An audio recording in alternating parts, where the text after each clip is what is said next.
ফয়সাল বিদেশ টিভি থেকে বলছি। আজকে দুবাইয়ের ভিসা নিয়ে কিছু গুরুত্বপূর্ণ কথা বলবো। হয়তো আপনি সুখবরের অপেক্ষায় আছেন।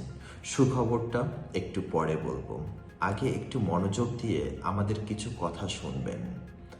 দেখুন ভাই, আমরা সবসময় চেষ্টা করি সত্য খবরটা আপনাদেরকে পৌঁছে দিতে। কোনো ভুয়া আশ্বাস, ফালতু প্রমিস এসব আমাদের কাজ না। এই কারণে অনেকেই আমাদেরকে গালি দেয়, থ্রেট দেয়। আপনারা চাইলে প্রমাণস্বরূপ কমেন্টস বক্স চেক করতে পারেন আগের ভিডিওগুলোর, অথবা আমাদের স্ক্রিনে দেওয়া স্ক্রিনশটগুলো আপনারা দেখতে পারেন।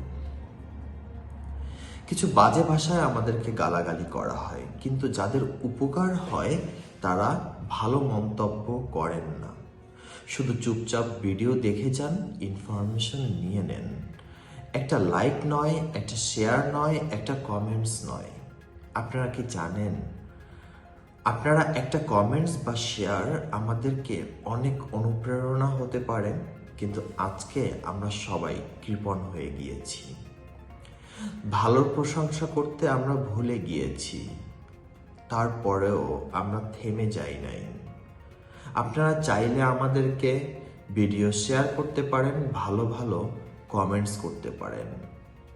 আমরা দালালদের বিরুদ্ধে সব সময় কথা বলে গিয়েছি।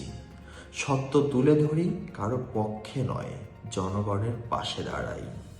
তাই বলছি, যারা গালাগালি করে তারা নিজের জায়গায় থাকুক, আমরা সত্য বলতেই থাকব। আর আজকের ভিসার আপডেট, যেই কথাটার অপেক্ষায় এই পর্যন্ত ভিডিওটা দেখেছেন, তারা পারলে ভিডিওটা শেয়ার করবেন। আমি আগেই বলেছি, আজকে কোনো ভিসা চালু হয়নি।